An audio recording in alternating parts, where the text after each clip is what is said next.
If you're not assessing, you're guessing, and this is just one of hundreds of assessments that can be found in my members only section. If you'd like to learn all of the assessments, then consider becoming a channel member. But for right now, let's get our assessment on.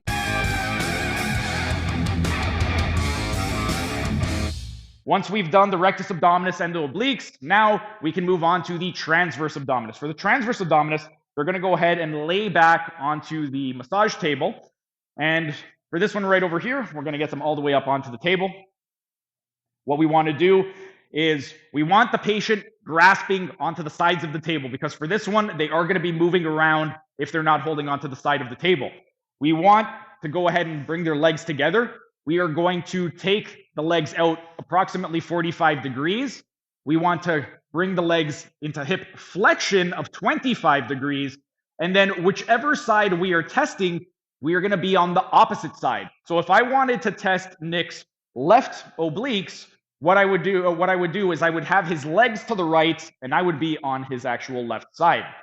Or sorry, not obliques, transverse abdominis. So right now, for the purpose of the video, so you could see exactly what I'm doing, I'm going to be testing the left obliques, which means I want the legs to the right. I may have misspoke.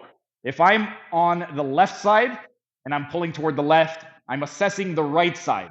Just wanted to make that clarification. Can't remember if I accidentally misspoke. So I would just bring the legs out 45 degrees, take them into hip flexion of 25 degrees, and then from here, I'm going to place my forearms underneath the distal tibia and fibula.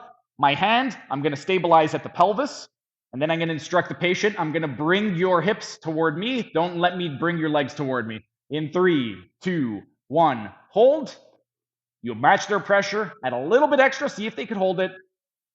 If they're unable to hold the position, again, you would do some isometric agonistic antagonistic contractions to determine if it is a general strength issue or if they have some type of motor control dysfunction. If they immediately have a noticeable improvement in their strength, you know it's a motor control issue. If there's no change whatsoever, you know it's a general strength issue and you need to do some TVA strengthening. Next, we're going to do the quadratus lumborum. For the quadratus lumborum, that was just a tiny taste of what can be found in my members only section. If you enjoyed it, become a member for only $5 a month to get access to hundreds of member only videos.